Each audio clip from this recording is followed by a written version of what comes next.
The streets won't forget.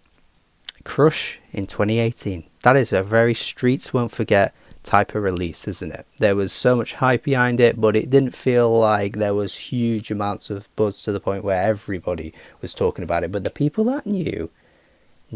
They won't forget. We won't forget. That was a really, really good EP. It was a really strong introduction to a brand new R&B neo-soul artist that had a lot of character, had a real ear for production, and very much in the wake of like Kali Uchis, who came up at the same time. It was just a really exciting time to be witnessing these new artists kind of pop up in R&B. And yeah, I was very, very excited for Ravyn Lenae. However, I must say, the album Hypnos didn't quite do it for me. It was okay, it wasn't bad or anything like that, but it just didn't quite hit. Happy to announce here though, right here, right now, Bird's Eye is great. One of the best albums of the year, one of the best R&B albums of easily the year as well, just by default of being one of the best albums of the year. It's one of the best in its genre this year, of course. Yeah, this is great. This is exactly the sticky I wanted from Ravyn Lenae. This is exactly the crush I wanted. This is it right here. Really silky smooth, nicely produced R&B music with this kind of nasally unique vocal quality to Ravyn Lenae that separates her from so many of her contemporaries and puts this at one of the best of the year for sure. The album kicks off with Genius, which has this amazing drum pattern which I really feel like is straight out of the 80s, particularly something like Michael Jackson would do or like Hall & Oates would do. And you know me, I love me some Hall & Oates. Oh yes, I can't go for that. No can do. Yeah, feels really straight out of that playbook, which I really love.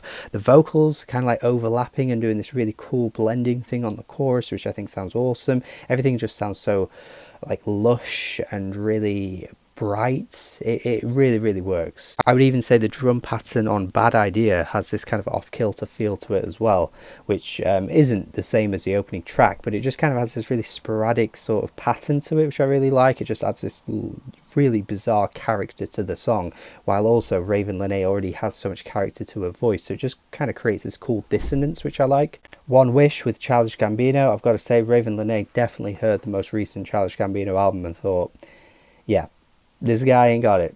This guy ain't got it. She felt the same as me, because what she thought with this track, she thought, yeah, he can be on the song, but he can just do the bare minimum. We don't need him clogging up any more than just a bit of backing vocals. But no, honestly, it does sound really good. Has a nice little layer to it. The track itself is fantastic, man. It's exquisite. It is just this slick, soulful track. It's probably the most soulful thing on the album. The production is stellar.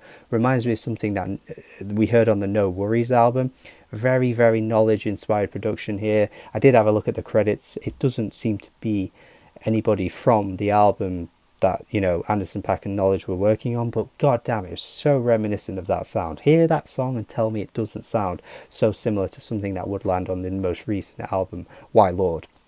And anything that's going to remind me of Why Lord is a good thing, because that is also one of the best soulful R&B albums of this year too. There are tracks, I mean probably most of the tracks really, that have this kind of yearning, like dreamy sort of, I guess, hopeless romantic energy to it. Dream Girl being one of them. Has a really nice Ty Dolla $ign feature, kind of redeeming himself from the most recent Kanye stuff that he's been getting involved in.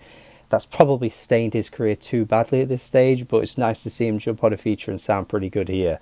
But yeah, also Love Is Blind, where you've got these kind of like complex feelings and emotions kind of coming into play.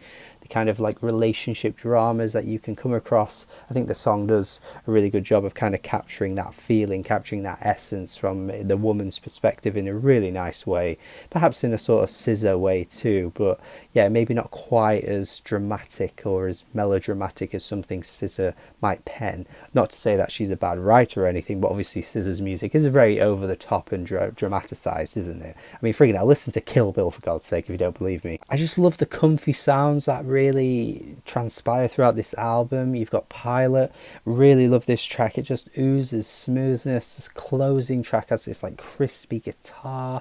Everything just sounds so delicate. Everything just sounds so silky. It's just got such sauce to it, the whole thing. Like everything about the production throughout this album is just smooth. It's soft. It's just so well produced. And you've got Ravyn's voice that just works perfectly, matches in a heavenly way at times on these tracks, particularly that closing track as well. That is a really heavenly, gorgeous way to close things out. Comparatively to Love Me Not, which sounds like something that would land on a Channel 4 comedy show from the late 2000s in like a montage scene or something like that. Seriously, it has this kind of weird indie vibe to it that you wouldn't necessarily expect that would pop up on the rest of the album. But on this particular track, the production definitely has a bit of a swagger to it that adds this really odd dynamic that makes it sound like something Santi Gold would do, or maybe something that could possibly combine with the most recent Rachel Chinariri is how I think you say her name, that album. Just a really odd little flair that the track's got going on. It sounds great though, and yeah, just so much to love about this album. It's just a really well put together R&B album, making me really feel like I'm back on the Ravyn Lenae train, fully back on it. You know, the train had boarded. Maybe I was early, I got there early, but I maybe jumped off one of the stops when Hypnos came out, right? But I've jumped back on it, you know. There's never too late to get back on that train. And today is the day that I'm fully back on that train in the journey with Ravyn, because this is a really great album. I'm going to go 8 out of 10. Let me know your thoughts in the comments if you agree with me or disagree with me. What's your favourite track? Are you as much of a fan of this album as I am? Because this is definitely for me one of the highlights of 2024 so far. So please get on board if you haven't already heard it. And yeah, check out my Patreon as well if you're really feeling generous. Would love to see more people over on there. But at the very least, please like the video and subscribe to watch more videos and more content from me as well. Let me know what I should review next. Have a good day and goodbye.